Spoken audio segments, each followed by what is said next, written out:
And then another great thing that Brant had said to me, said, if you need help, call out to the Big Island. It is alive. It's a living being. It will hear you.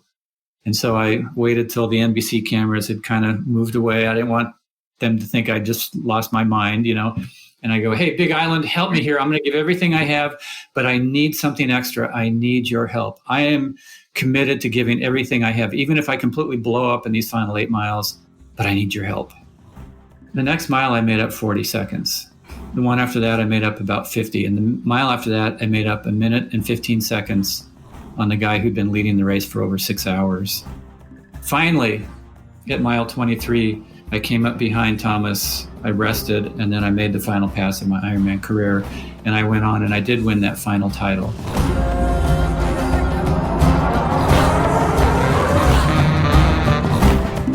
Welcome to the Yogi Triathlete Podcast. We are Jess and BJ, and we're on a mission to create a better world. Each week for the last 4+ years, we've launched what we believe to be meaningful conversations into the endurance sports world. Interviews that dive under the surface on subjects that crack us open and reveal the connection of our humanity. Today, we are fired up to be sharing the mic with not only a triathlon legend, but someone who has been committed to the deep work of mental training for decades. Mark Allen is a 6-time Ironman World Champion and Olympic distance world champion. He holds the longest winning streak in the history of triathlon and was named the greatest endurance athlete of all time by ESPN. He is a member of the Ironman Hall of Fame, USAT Hall of Fame, ITU Hall of Fame, and if there was a mental training Hall of Fame, most certainly he would be there too. We're so grateful to have this amazing champion and coach with us today. Mark Allen, welcome to the show. Hey, thank you for having me on. I didn't know that I could have been eligible for another Hall of Fame if they'd had it. That would have been awesome. Well, we might start it here at Yogi Triathlete. We might start the mental training Hall of Fame. From a distance for so many years. We have both watched you and followed you. I mean, back in the day when I would watch the Ironman coverage with my dad and he would point to the screen and say, you see that? Those are crazy people. And I'm, as a child, sitting on the couch going, like there's something about that I really, really like. And those were most definitely the days that you were out there racing, and you're still very much in the industry, still very much in everyone's field as a mentor, whether you know that or not, and of course, closely with the athletes that you coach. I think that these times are so interesting, 2020, and so we're kind of interested to see about how you're spending your time finding joy these days in a year that is just interruption after interruption? Yeah, that's a great question. A lot of the things that I and other people did prior to the pandemic to sort of experience joy are not even possibilities, right? Like some people would race for that experience of fulfillment and joy, that experience of themselves on a better part of themselves. As you know, racing is challenging, and any kind of challenge, if we sort of rise up to it, there's usually something that we learn and that enriches our lives, and that's taken away. Nobody's racing basically, and a lot of people are not going to work. People aren't socializing as they used to. But in that, there's been this simplicity that has sort of permeated everything, and I think that, as a race, as human beings living in the modern world, we've kind of been on this, we've got to build more and more and more and reach a higher peak and another one and another one, another one, and have things be more affect us more intensely over and over and over. I mean, just look at, like, let's say Instagram. There's some incredible, like, real photographers out there, not just like hacks like me who take my iPhone and kaboom, I've got this amazing photo and I tweak it with a little thing and it looked kind of cool, but real photographers, right? And so, I scroll through my feed and I follow a lot of the amazing sport photographers that I've met over the years. And they'll post something and it's like, you look at it for about 3 seconds and go, wow, that's amazing. And then you're on to the next photo that is like visual crack for your brain or something. And so anyway, let me bring it around. It just feels like this time is forcing us to ask ourselves, what's truly fulfilling and what is satisfying in life once we take away a lot of those things that were almost like a drug, you know? And so it's really brought me down to a lot of basics. So like, you know, for example, I don't race anymore anyway, but in my training, I've really embraced just that experience of just getting out there each and every day and doing something to move my body and to feel that vitality that flows into me when I do walk or run or surf or do a core workout in my home or whatever it is, you know. And it's such a simple thing, you know. And then, you know, I also go outside and just spend time absorbing nature. You know, you go outside, there's always a sunrise, there's always a sunset, there's the fresh air, there's the earth beneath you, and all of that is so alive. And to tune into that and to feel to notice those subtle changes that go on every day. You know, like you look in your garden in the spring and there's no buds on anything, and then a little one starts to come out, and then a few more, and the next thing you know, there's like these little colors inside that's coming out, and then there's flowers, and you know, isn't that how life really is? It changes on such a subtle level each and every day. And for me, that has been one of the great lessons of this time, to reaffirm that things change slowly, a little bit at a time. But as they do that, it turns into these over time incredible transformations. And so I've been trying to embody that myself with, you know, just personal changes I want to make within myself, you know, to not have it be like I've got to have this mind-blowing day where I wake up and go, aha, I'm the person I've always wanted to become. You know, it's not like that. It's like I feel a little shift from yesterday, and tomorrow hopefully I'll feel another one, and maybe it's just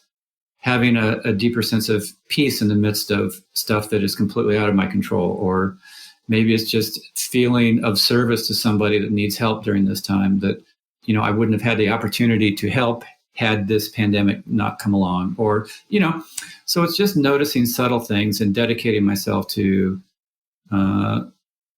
tuning into that subtleness. You know, think of it this way. I'm rambling here, but think of it this way.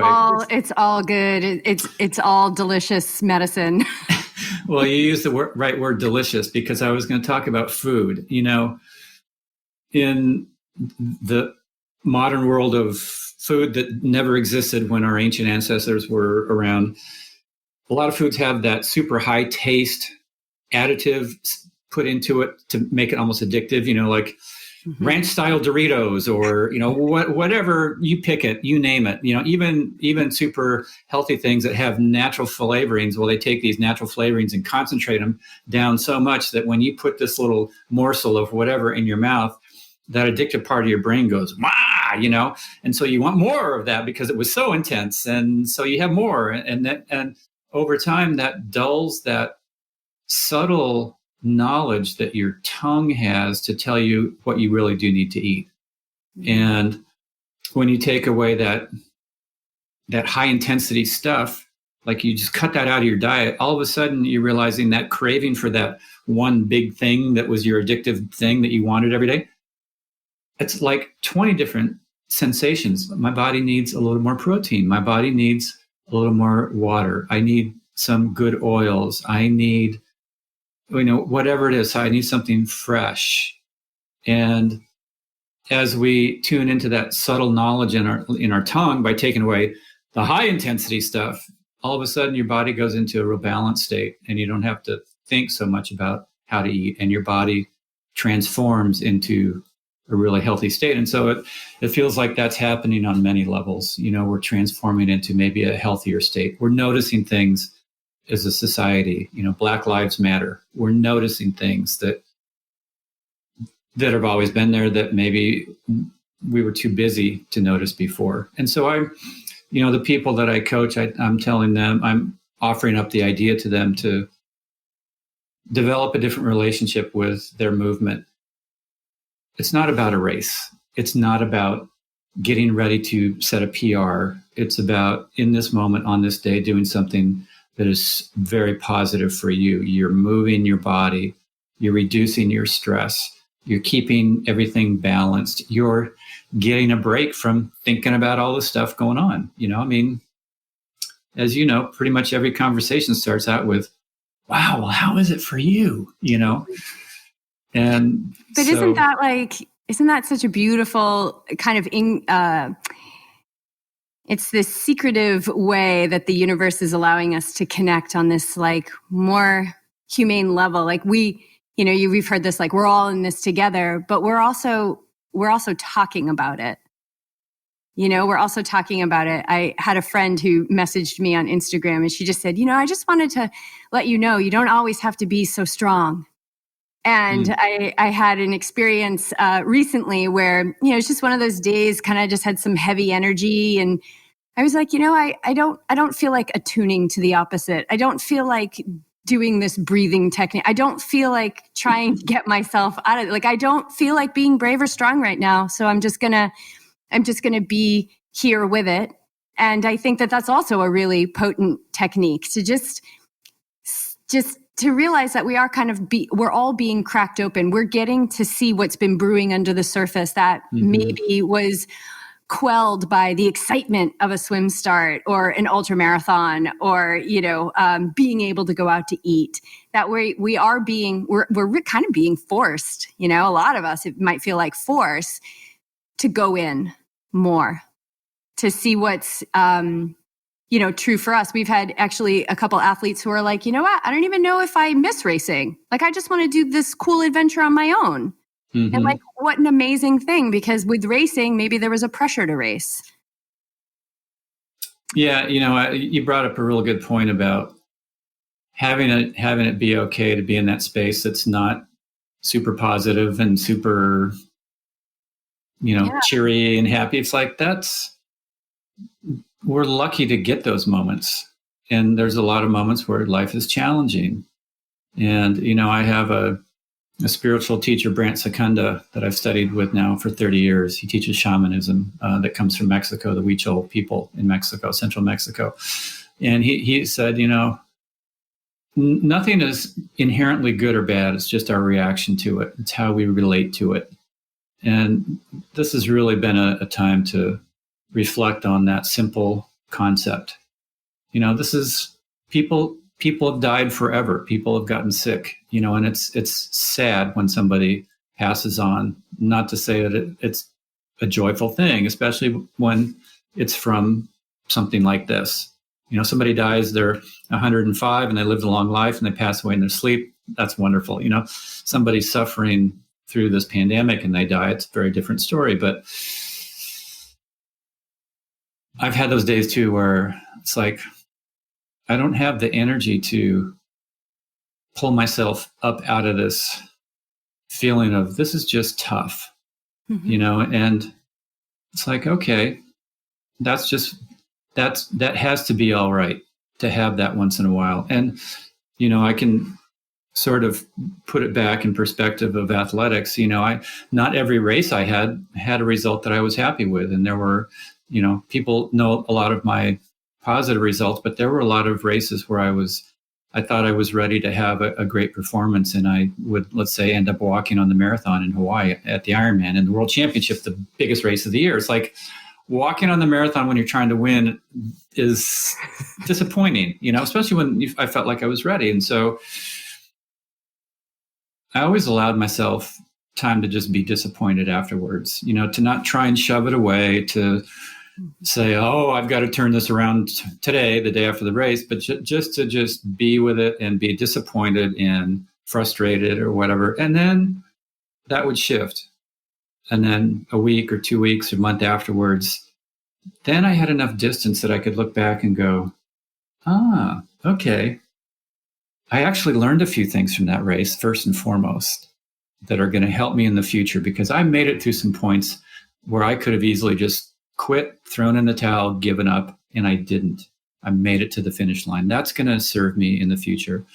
And secondly, with distance, I was able to actually look and go, I see where I wasn't prepared. I see the holes in my performance, and some of it's training, some of it's I wasn't in the right internal space, and I need to work on that as well. And so anyway, this is a time like that too, where if I'm just not having a good day, it's like, that's okay. And 2 or 3 days later, it's like, or a month later even, it's like, oh, okay. You're in that moment of quiet somewhere, whether it's out running on a trail or you're just sitting in your garden and you're not really thinking about much of anything. And something goes, I'm getting a nugget of a new vision for how I want to approach a challenge or something in my life or a relationship or my work or my athletics. Let me craft that. Let me grow it and see how I can put that into place in my life. I hope that makes sense. You're exercising. You've exercised that muscle of creating space between the experience and how you perceive it and how you react to it and how it defines you as an athlete or coach or human being. But has it always been that way, or was there a time when you were attached to whether it was a high, the highest of highs or the lowest of lows, and you went down that path only to learn? Because now we're looking at you now, years later, and you've got that calm perspective, which I think everybody craves, right? It's what we see. But I think that's what people crave. But there was, there's people now just like, they're clenching their fists and they're like, why me? Why is this? Why does it happen? I was getting so fit and it's being taken away from me. Like, and so was there a time for you, and how did you navigate through that to exercise this muscle to get you to where you are today? Yeah, I was not born this way. Let me put it that way. When I was younger, I had a very hard time letting go of something frustrating, and it became almost like a trigger. Like I was a swimmer growing up, and I was dedicated to it. I swam competitively 12 years, but I never did anything outstanding. And part of it was that I didn't have the right. I couldn't get past disappointing races. They would just plague me. And then I'd go back and I'd work even harder, which was not what I needed to do. I was already working hard enough. And then I'd get even more tired and have worse results. And, it was a self-perpetuating negative cycle. And when I started competing in triathlons in 1982, right away, I saw that I kind of had more of the genetic toolbox to be a good triathlete than I did to be a good swimmer. But also that there was such a mental or even spiritual element to the sport that I'd never experienced in swimming. And so I really tried to start to foster that as a strength somehow. And I didn't know how I was going to do it or what it would lead me to or anything. I just knew that, if I had a bad race, I could turn that around. If I was having a bad moment in a race, I could turn that around. It may not happen immediately, but I could. And so I just worked on it. And it's like any skill, you do it over and over and over and over again. And then you have a race where things are going really, really crappy, and you turn it around and you win and you do a PR or whatever it is. That doesn't mean that for the rest of life, nothing will go wrong again. I've got it. No, the next race is going to probably have just as much or something even more challenging. And so you have to refine the way to keep yourself steady every single time you hit a challenge, every time you hit a roadblock or an unexpected event. It's like you have to continually go, okay, how do I navigate this one? And of course, entire nations are figuring out how to navigate this one. So it's almost like you don't get a reprieve. At least in normal life, you can turn on the TV and get distracted with somebody else's situation or problems. But now we're all having the same problem. And so there's no escaping it 24/7. And I think that because everything is requiring a little more thought than normal, to figure out how we're going to navigate stuff. Okay, simple thing. I got to go to the store. Okay, do I have my mask? How much earlier am I going to have to go because there's a line outside? Just simple stuff like that. It's very important to balance that out with something that allows us to let our mind be completely quiet, to let our nervous system just go like this.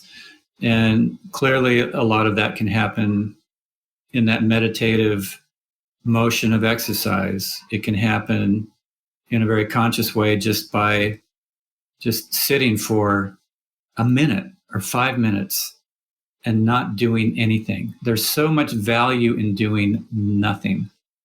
There's so much value in just being quiet. You're not asking a question. You don't need to have an answer to anything. It's just to be quiet. And you can feel your nervous system go.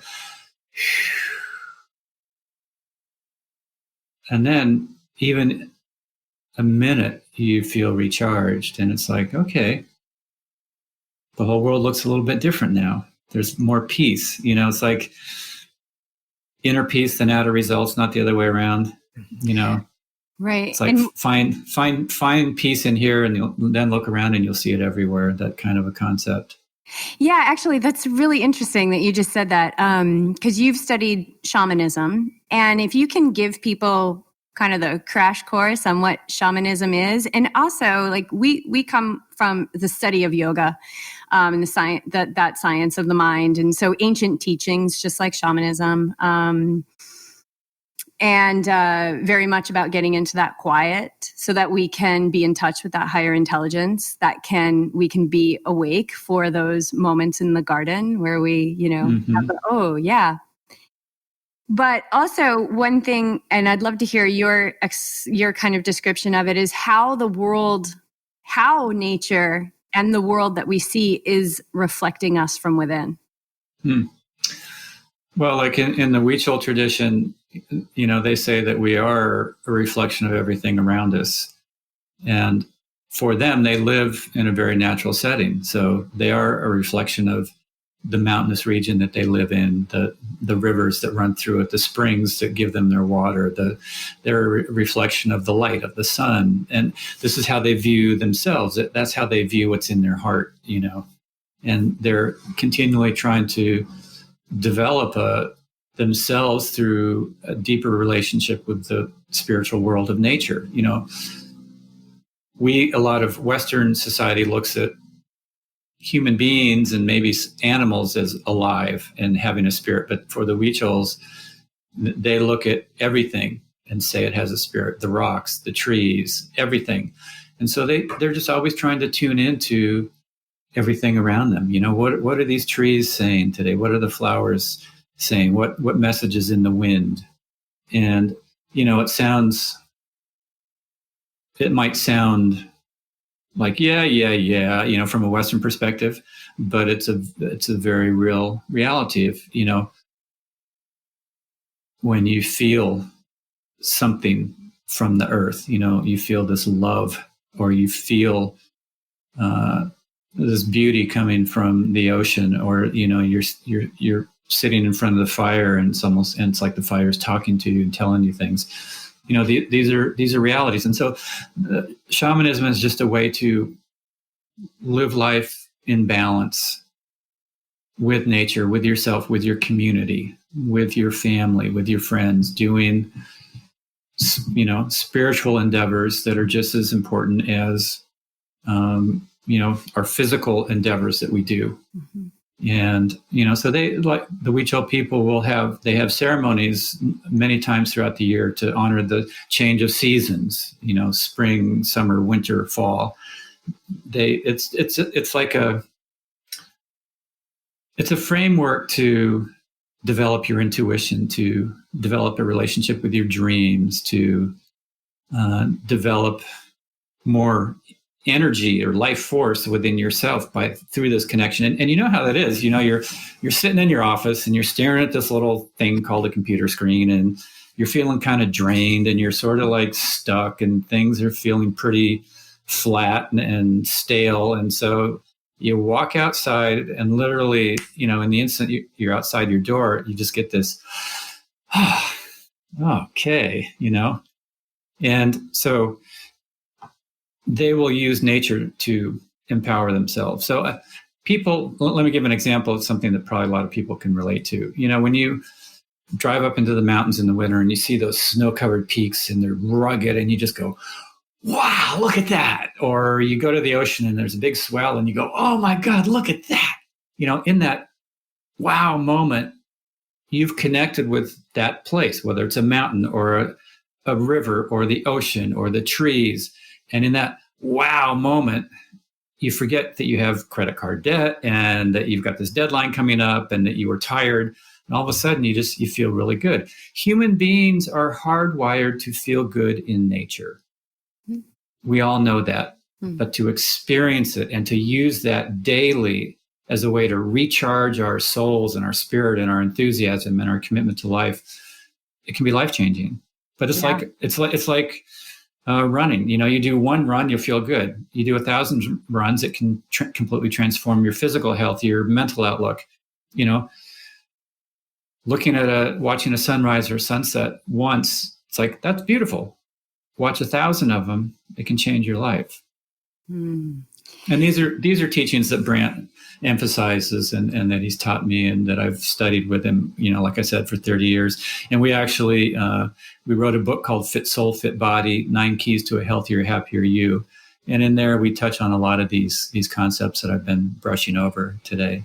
Yeah, we read that book back in, it's been out for quite a while, right? Yeah. Yeah, mid-2000s. Yeah, mid-2000s. But I like how that tradition is studying nature and positioning themselves as really modeling themselves as a reflection of nature, not the other way around. Mm-hmm. That this planet, I believe this planet is a living organism. Mm-hmm. And I know that you're a big surfer. And so, and you've been surfing. Were you surfing prior to your study of shamanism? Yes, I've been surfing 45 years now. Okay. I started when I was younger and, I was never the hottest guy in the lineup, but it's something that I absolutely love to do. And so now at 62, it's kind of my go-to, like if there's any surf, I'll do that first. And then later in the day, I'll probably do something else, but it's time in nature. It's my yoga because you're moving and stretching in every direction. It keeps you, I guess the best way to say it would be even mentally pliable because every wave is different. And so there's no two waves that are the same. You're always learning. You're always moving slightly different than you did on that last wave. It's community. It's time with the people that you've met over the years who surf the same spot. And it's my stress relief. You're just out there in the ocean and a lot of times you're just looking out and you're daydreaming about something. It incorporates so much that's really just great for me personally. What has the study of shamanism, like the study of nature, how did that add to your experience as a surfer? Because you were surfing prior to, and I know it's a spiritual experience. I don't surf, but we live in Carlsbad. And so I spend a lot of time standing on the beach watching these men and women, and it's this amazing dance. So how did that enhance your experience as a surfer, and how? Just to have the awareness that the ocean really is a living being, and to tune into her, for the Huichols, they call her grandmother ocean. And so, to tune into like her language, each day you got to go out there and tune into her language on that day. Otherwise you don't catch waves. If you think, oh, I'm going to go out and it's going to be the exact same thing. And every swell is different. It has its own character. Every wave is slightly different. And so you're just tuning in and I've gotten a lot of insights just sitting out there. Like I said, you kind of daydreaming a lot, you're not really thinking about anything. And all of a sudden that thing that did not have an answer before, it's like, you see it. It's sort of like right there. Oh yeah. It's like you have to give yourself permission to go out in nature and be in it in whatever form feels right for you, whether it's hiking, walking, jogging, sitting, even in a park, on your front lawn, whatever it is, with no guarantee that anything's going to come to you. Well, I was just going to say, a lot of the surf, there's been no surf here for 2 weeks, no surf, and they've just been sitting. They did a ceremony. They did like a ceremony praying for waves to come. Down in Encinitas. But I saw them today. They were just sitting out there, and then behind them, you just see pods of dolphins just swimming by, and it begs the question, because I'm not a surfer either. Like, what are they doing? Like, what is their purpose out there?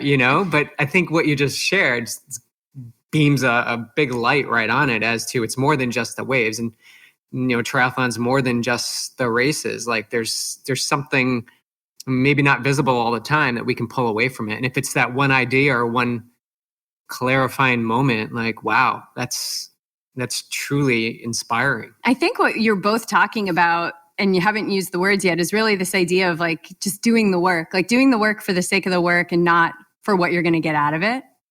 Yeah. And I think that's what this time during the pandemic is teaching a lot of us, is that it's just day to day doing the basics, finding meaning in keeping your kitchen clean, or BJ. Uh-oh. No. Uh-oh. Whatever it is, some simple practice of life that has no big grandiose endpoint or thing that you're going to be able to stick a label on. It might be something that only you are going to understand you did a little bit better today than you did yesterday, as a practice of life. And so that's how a lot of the athletes that I coach are now sort of approaching their training. It's a practice for life. They're just perfecting themselves, how they move. They have more time to be aware of their body and where it's tight, and how to move differently and more efficiently. And they're getting these little aha moments, because there's no focus on, I've got to get faster and I've got to put in all these miles. No, I'm going to go out there and feel how I move. I've never done that before, that kind of thing. Yeah. Or like, I noticed that I had this, and I'm sure other people would have the same tendency, that I was still, I was lucky enough to actually have a race out in Utah at the end of May. It was an ultra marathon. It was small. They've actually kept going, and it was safe, and it was just an amazing blessing, I think, that I got to experience that.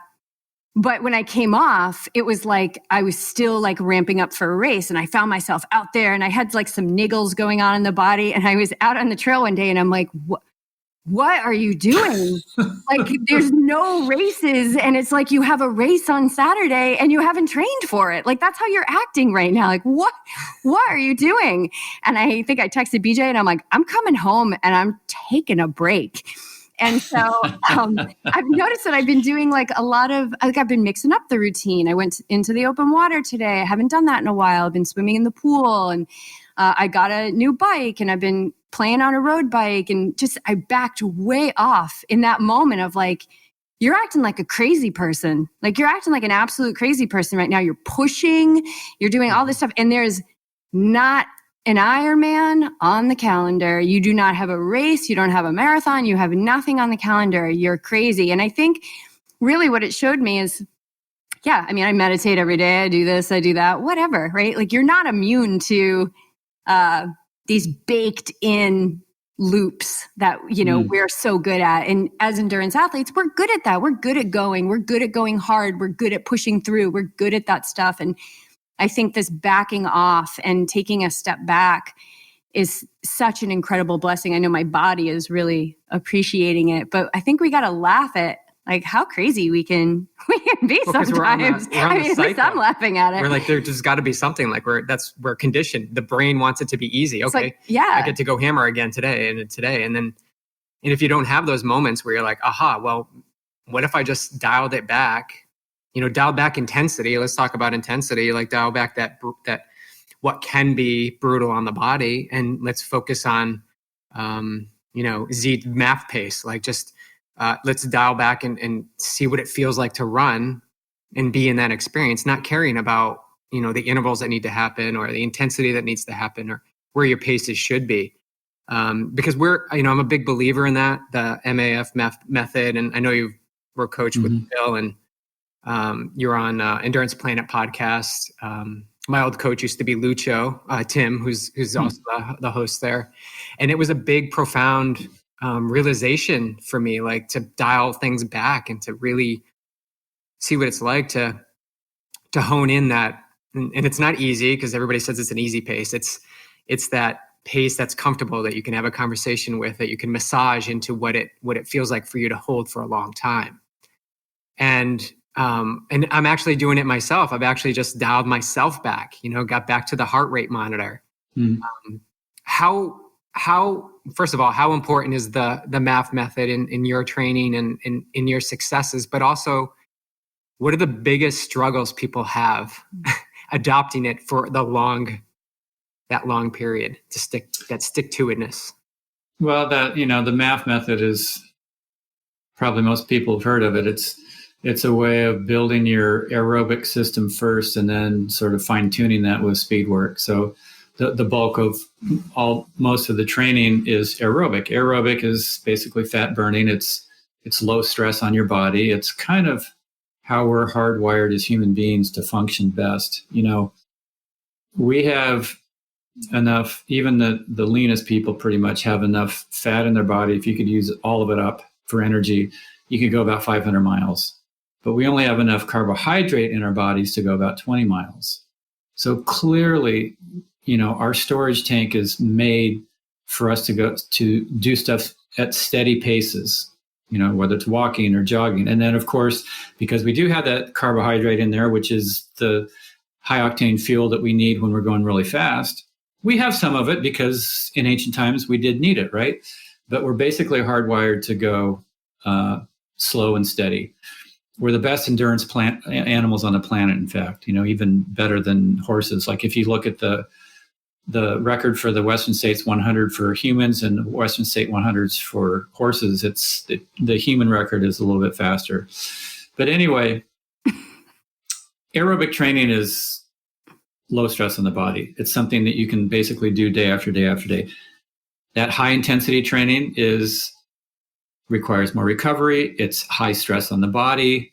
It shuts off that fat burning engine, because, it came from survival, right? So like, if a saber-toothed tiger is chasing you, like you look like a delicious morsel for lunch, you don't want that diesel fuel fat burning like, hey brother, how you doing? No, you want to get out of there. And so your body goes into high stress mode, turns off the fat burning engine, turns on that high octane carbohydrate burning so you can run fast and get out of the way of danger. That's survival. We all have that. That's how we're hardwired. So when you go and you do a track workout or a real hard interval workout, super fast paced workout, your ancient genetics are reading that as there's danger around, on alert. And so we're not hardwired to be able to sustain that over and over and over and over, day after day after day after day. I mean, look at what stress does to people. High stress, day after day, you have a heart attack, boom, you're dead. Even if you're an athlete, that can happen. So it was really important in my days as an athlete to do exactly what you're talking about, to slow it down, to implement that fat burning aerobic training over and over and over. And eventually you do actually get very efficient at it. And over time, you can actually go at pretty fast paces aerobically. Like at my peak, I was able to run about a 5.5 minute mile and still be aerobic. So that's moving along.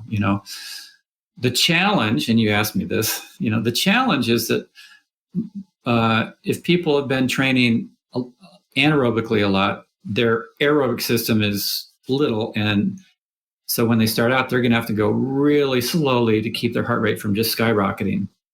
Most athletes, they'll stick with it for a week or 2 weeks, and then they go, screw that. I'm not going to, I need to do my fast stuff. And so then they just throw it away and they don't ever get the real benefit of it. It takes months, and you'll keep benefiting from that. A lot of aerobic, a little bit of anaerobic, switching back and forth during periods throughout the year. you'll get faster for years if you follow that. When you do high intensity stuff, you'll get really quick right away. You'll get quicker, you'll get fitter right away. But the top of the peak is much lower than if you had built that aerobic base. And once you hit that peak, then you slide off the other end and you get injured, you get burned out, you get sick, you get unmotivated, your energy levels are low, you get irritable, and then your fitness, you think your fitness is dropping.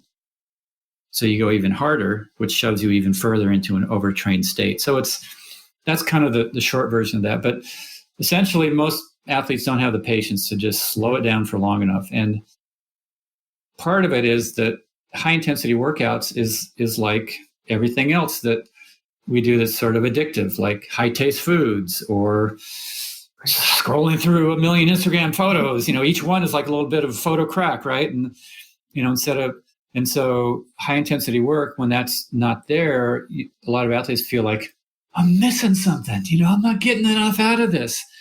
You are. It's a whole paradigm shift to actually come back from a workout and feel better than you did when you started, as opposed to trashed at the end. So that's a mindset shift. It's a real mindset shift to embrace that, especially with the social media. Like if they look at all their training partners who are not doing math and they're crushing their 20 by half mile repeats because some pro is doing it, right? That's what I'm supposed to be doing, and they feel lack.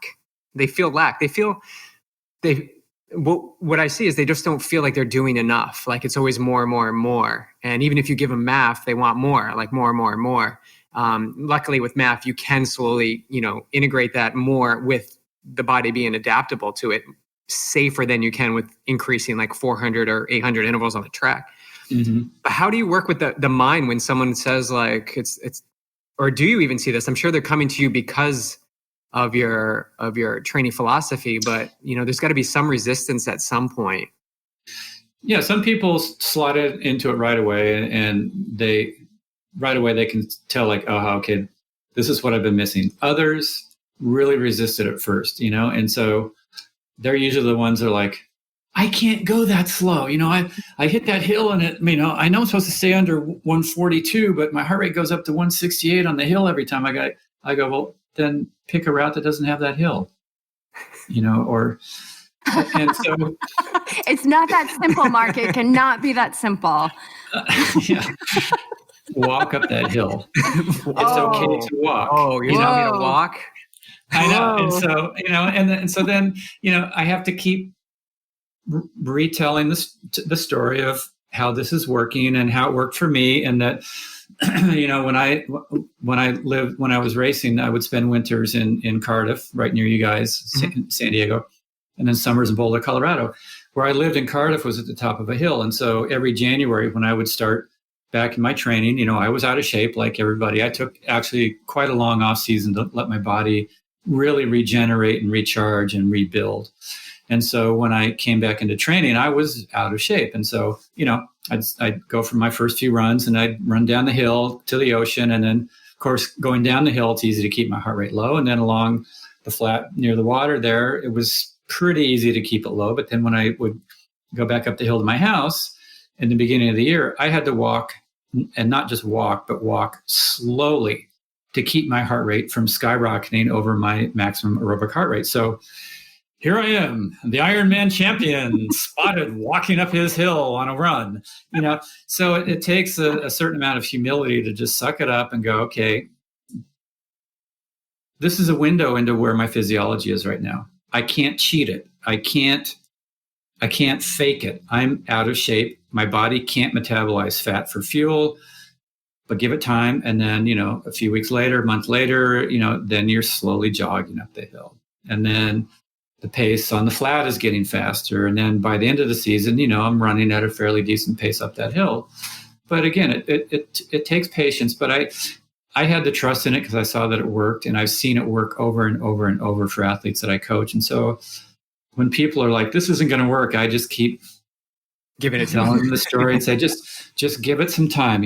Are you getting faster on the bike? Well, yeah, I am getting faster on the bike, but my run is still slow. It's like, give it time. It'll come around. It'll come around. And then actually start to get a little bit faster, and then they kind of jazz about that. And then they go and do a race, and they go like, oh my God, I felt so good in that race. Nobody's feeling good in the races this year because there's no races except for you. Yeah, you got lucky. Except for me. Exactly. I did get lucky. This patience thing, actually the humility, like I love that, right? Here you are, like triathlon legend, and you're walking up a hill. You were a legend in the making at that point. And you're walking up the hill, and that's humility. And I believe that humility requires a dose of surrender. Would you agree? Yeah. And surrender, like, where does surrender play in to this game of, Ironman racing, endurance sports? Because we have a wide range audience. We have a lot of ultra runners that listen to this as well. But I think the common thread is we all love to go long. And so the surrender piece, how does that play in, or how did that play in for you? Surrender, I think, is absolutely key to having a great race. You have your 5 or 6 or however many number of race scenarios that you've run through in your head of how things you want them to go, of how you might deal with situations that are less than ideal. But then on race day, something might happen that's completely outside of anything that you thought about. And so if you try to fit that unforeseen challenge into your paradigm of 5 scenarios, you're not going to optimize it because none of those address what's going on. And so you have to just, if you can just surrender to how things are unfolding and come up with the solutions in that moment, in that challenge, then you might be able to turn it around and end up having one of the greatest races of your life. So an example from my racing, the last year that I did Ironman was in 1995. I was 37 years old. I was trying to win my 6th title in 6 starts. Because once I started winning there, I was on a roll, and had a good roll going. So anyway, I wanted to end it on a high note. I knew that would be my final Ironman in Hawaii, and so. But nobody had won as a 37-year-old at that point. Nobody had won 6 Ironmans and 6 starts. So I had 2 sort of intriguing impossibility things facing me before I even hit the start line. And I had actually, I'd struggled a lot that year in my training because I was trying to sort of follow the template of what I'd done in the earlier years of my career, but my body was starting to get tired and I was getting older. And so I kept having to cut back to keep from overtraining. And Brant really helped me out with just having the confidence and the trust to do that. And but anyway, to fast forward into the race, when I came off the bike, I was 13 and a half minutes behind the leader, a 24-year-old German triathlete named Thomas Hellriegel. Nobody had closed a 13 and a half minute gap at that point to become the champion. And so 3rd level of impossibility, I couldn't just Google, how do you win as a 37-year-old your 6th Ironman and 6 starts and overcome the biggest deficit anybody has ever overcome on the marathon? There was no answer. And so all of my pre-race scenarios were completely out the window. And so I had to, first and foremost, find some reason to even take the first step on that marathon because it seemed completely impossible. 13 and a half minutes, I can't get my brain around that. That's 30 seconds a mile, every single mile of the marathon. I have to make up on Thomas Hellriegel to catch him at the finish line. I couldn't get my brain around that. That was too big. So finally, I at least came up with a scenario that was going to get me out of the transition area. And that was a commitment to make up an inch or a second every step of the marathon. Okay, that I can go for. And so that's what I did. I just started out and I was trying to surrender to this incredibly challenging scenario that I was finding myself in. And, when I got actually to the top of the first hill on the marathon course, there's, thousands of people cheering and I was just trying to suck up all the positive energy from the crowd, because they knew who I was and they were going. And I got to the top of the hill and there were 3 older women who were cheering and they're looking at me and they're going, "Go Mark, go Mark, go Mark. He doesn't look so good." And that thought sunk in, and about a mile later, I felt so bad. I didn't know if I was even going to be able to finish the marathon. And then all of the crap that goes on and all the little conversations that don't help you out. Hal Regal, he's so far ahead. He's 13 years younger than me. I shouldn't have come back. Hey, there's my hotel. Just, call it a day. Everybody will understand. You won 5 of these. You don't need to go out there and embarrass yourself for the next 24 miles. And I had to just get myself to be quiet, because there was no logical solution of what my next motivation to keep going was going to be. I couldn't come up with a real reason. I took a few breaths. I got my mind to be quiet. And then something Brant had said to me before the race, before I left for the Big Island, he said, the Huichol people say it's never over until it's over. Just trust in life. Take that next step, no matter how impossible something might look. Just keep going, because in the next moment, it can turn around for you. Always give everything you have. And those words came back to me, and I took another breath, and that was like the final surrender. It's like surrendering to the reality that my dream was to win another title here, to win a 6th title, to tie Dave Scott's 6 Ironman titles, be a 6-time Ironman champ. That's probably not going to happen. But there's a reason for me to keep going. I got into this sport in 1982 to be an Ironman finisher. I knew this was my final Ironman. I said, no matter what, I am going to give everything I have, even if I have to walk every step of this marathon, and I'm going to get to that finish line somehow. And literally in the instant that I said, I'm going to get to that finish line, Greg Welsh, in 4th place, 10 seconds up the road ahead of me, stopped. He stretched his back. I passed him, making the first pass on the marathon. And all of a sudden, the whole world of opportunity began to open back up. And I moved from 5th into 4th, and then into 3rd. And then at about the half marathon point, I moved into 2nd place. With 8 miles to go, I was told I was 4 minutes behind Thomas Hellriegel. So let me do the math for you.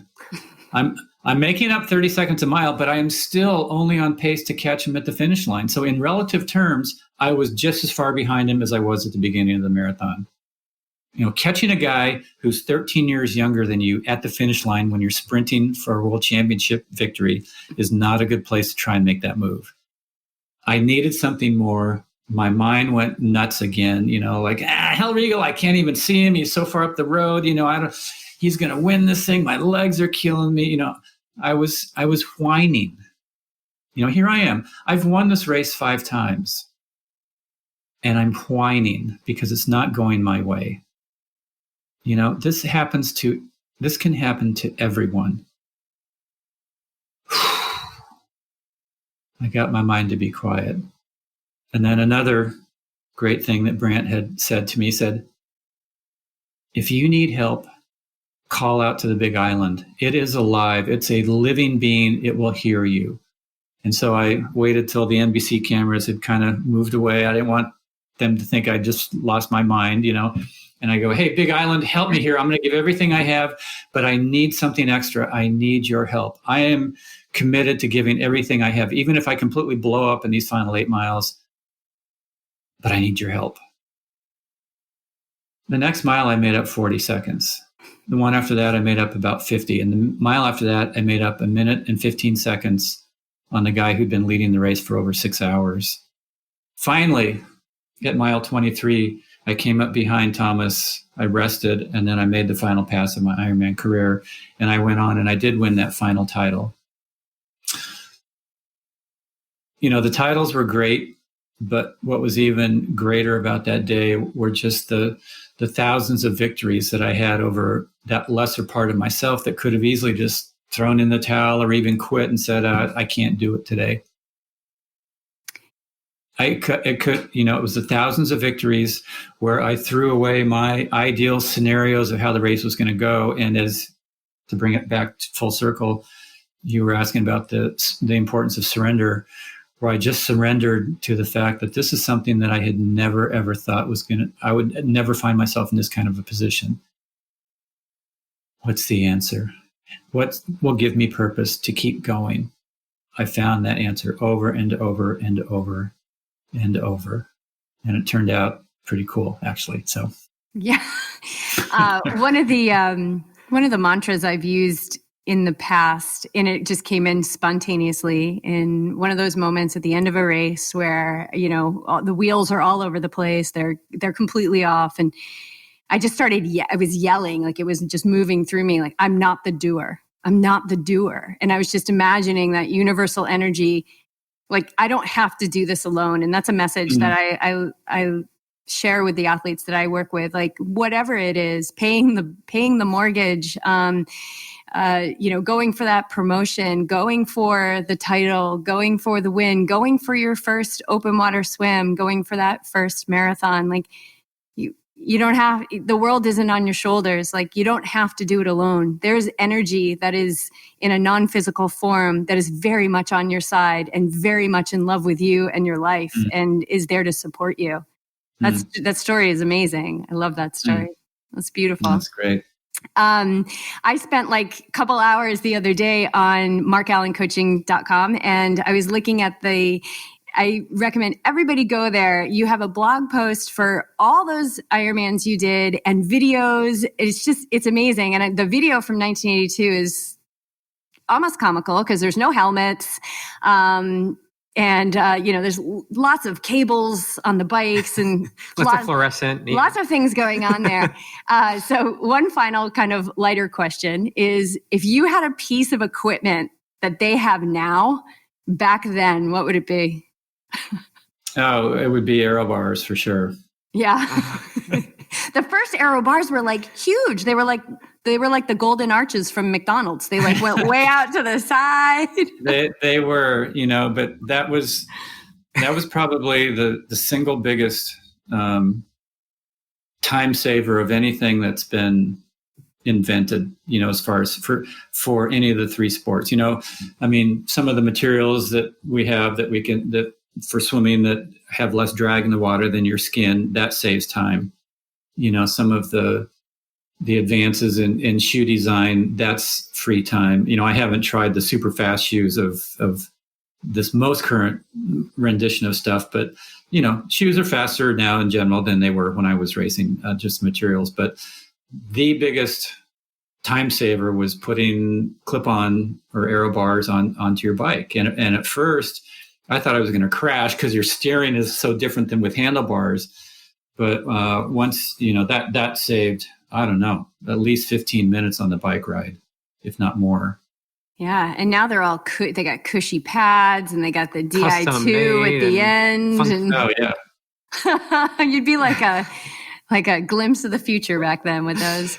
Awesome. Do you have any final? So a lot of what we talk about on the podcast is maybe a tip on how. Like, we talk about a lot of stuff of the mind training, and we always like to come back to the how. So, and sometimes it's hard to articulate, but in those moments when it's challenging, how can an athlete at least begin to start a practice of being able to quiet the mind, as you talked about? How can they start to do that? It's actually very simple if you just try it. And it's something that you can practice in almost every single training session that you have, especially if it's one that's a little more challenging for you. If you find yourself in a moment where those little voices are going off, going, it's too long, it's too hot, I should have eaten more, I should have, whatever it is, that's the perfect moment to just go, okay, there's the quiet. And then it can be as simple as just taking one breath where it's a little deeper in, it's a little deeper out. And when you breathe it out, you just let your mind go, okay, there's the quiet. And then you can feel your shoulders relax a little bit. You can feel your breathing go deeper. You can feel things start to loosen up. You can feel yourself re-engaging in that moment that's uncomfortable for you. And maybe your legs are hurting and you don't want them to hurt. Well, they're going to hurt just as much, but they won't affect you. It won't hold you back the way it was when you had those negative thoughts associated with it. And so it sounds simple, and it is, but the more you practice that in your training, it's I sort of call it regrouping. You know, you're giving yourself a 1 second regroup. It's regrouping is not giving up. You know, those are two different worlds. You know, I give up. Okay, now it doesn't hurt. Well, I stopped, so I didn't finish it. You know, or it's like, all right, now I'm quiet. Now I can at least fully engage in this track workout, in this bike ride, in this swim in the open water where I was starting to freak out a little bit. And even if it's not your best workout, you're having the best you can get out of that workout. And that is so important, to get the best you can out of each of those sessions. And it may not be that you're going fast. It might just be that you practice getting your mind to be quiet. It might be that you were able to work a little bit on your form and you hadn't been doing that for a while. Whatever it is, you turn the day into something positive. And so the more you do that, the more you can, first of all, you'll be more aware of when you're telling yourself the rotten stuff. Mm-hmm. Secondly, it will be more of a go-to reflex that you just do. You just go, okay. And in a race, when those moments come up, it takes you 1 or 2 seconds to come back and fully re-engage. It might take your competitor 10 minutes. And in those 10 minutes where they're whining to themselves about something that they don't like about what's going on, they're not 100% engaged in their performance. And finally they shift back. But you had 9 minutes and 55 seconds on them where you were already back in it. And so I hope that explains it. Yeah, it absolutely does. 100%. It comes back to the breath. Breath is happening now, the present moment. It shifts your attention away from thoughts to right now. And it's not complicated. That's the great thing about it. It's at our ready. It's available to us really all the time. We just choose not to use it all the time. Yeah. Right. Yeah, I think that was a beautiful explanation. And one of the messages that I really hope people take away from this is that, you know, number one is the importance of flexing this skill of being able to quiet the mind. I mean, it with our breath, right? We take in, we receive, and we let go. In every cycle of breath, we're receiving and we're letting go. We're receiving and we're letting go. And that, and also that the breath is, you know, tied into the nervous system. We will feel that calming. But also, just because we flex that muscle doesn't mean that we're going to be immune from cranky voices in our heads or acting like a crazy person when there's no races on the calendar.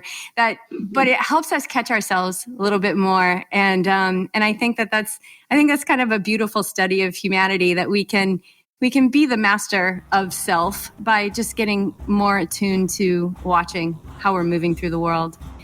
So I'm grateful to you and what you are putting out into the world through your athletes, through your history in the sport, and your continued involvement with it, and certainly your time today. Thank you so much, Mark. It's been such a pleasure. Thanks. Good luck with everything, and we'll have to chat again soon sometime. We would love that.